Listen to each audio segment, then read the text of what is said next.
Hello, I'm Rob. Welcome to 6 Minute English. With me in the studio today is Neil. Hello, Neil. Hi. Hi, Rob. Oh, are you right, Neil? You're playing on your smartphone again, are you? What was that? Oh, yeah. Sorry, Rob. Just doing something on my smartphone. The kind of phone which allows you to go online. I can see that, but are you waiting for a call? No, no, I just carry it with me at all times. Where I go, the phone goes. No phone? No Neil. Okay, but why do you need your phone so much? Why? What if I need to go somewhere? How will I find my way? What about the weather? Will it rain today? I need to know these things. Why don't you just look up in the sky and see if it's cloudy? Look up to see if it's going to rain. I have an app, which is short for application, which is a computer program for a specific purpose. My app tells me the weather, and this one does all the maths I need. And here's one for translations, and this one here can tell me what I'm going to have for Okay, I get the point. Today we are talking about computers and we'll bring you some words connected with the digital age. Connected. To connect. We use this verb a lot. It means to link or join one thing to another thing. In this case, connected means linked to the internet. Okay, I can see you're very excited about computers, so that's what my question is all about. The first commercially produced desktop computer was designed and produced by the Italian company Olivetti and presented at an event in New York. When did it happen? Was it in A. 1955, B. 1965, or C. 1975? Well, I think it's A. 1955. Very interesting. You'll get the right answer at the end of the program. Now let's talk about computers. You can't live without them. But American technology writer Nicholas Carr, the author of a book called The Glass Cage, Where Automation is Taking Us, thinks they might cause problems. Problems?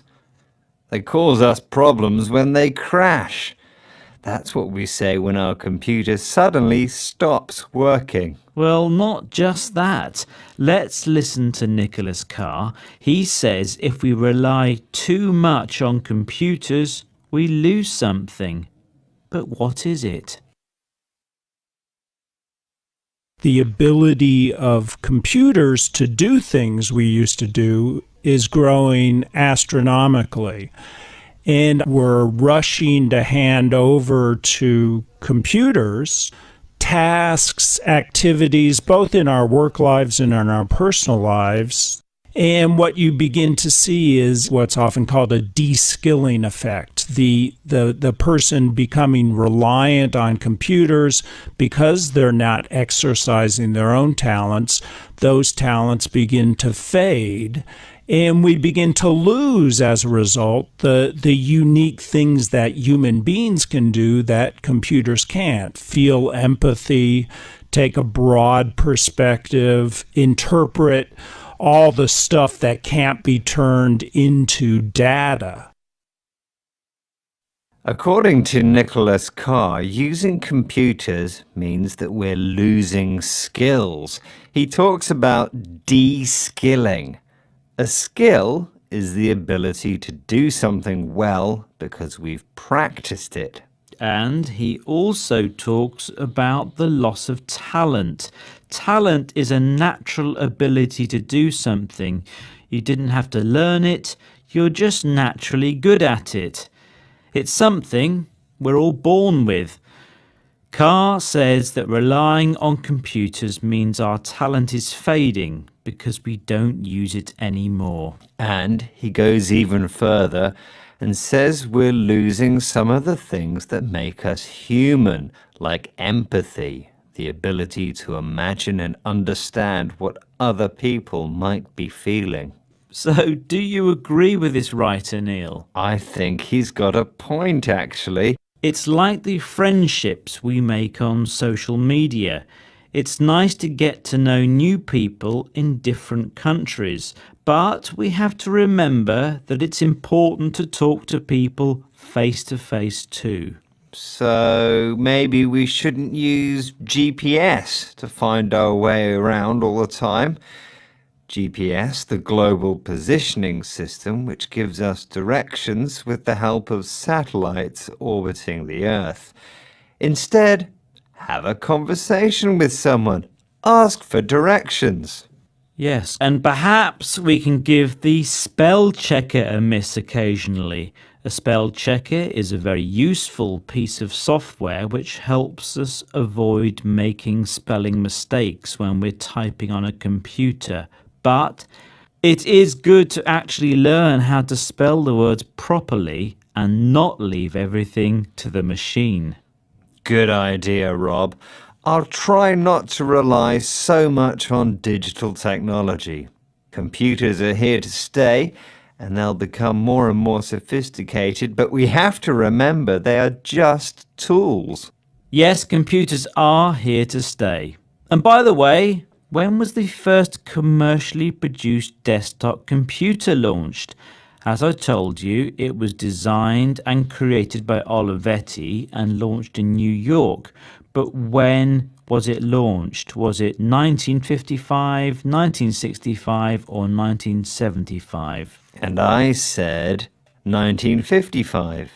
Perhaps you should ask your smartphone because the correct answer is actually B, 1965. I don't believe it. The computer was called Programmer 101 and it was presented at the New York World's Fair. They sold 44,000 units all over the world.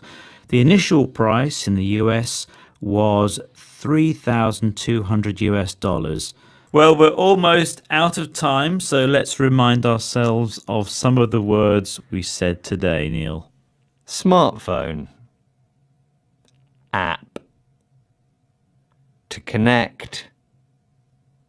Crash. Skill. Talent. Empathy. GPS. Spell checker. Thank you. Well, that's it for today. Do log on to bbclearningenglish.com, maybe on your smartphone, Neil, to find more 6-minute English programs. Until next time, goodbye. Bye.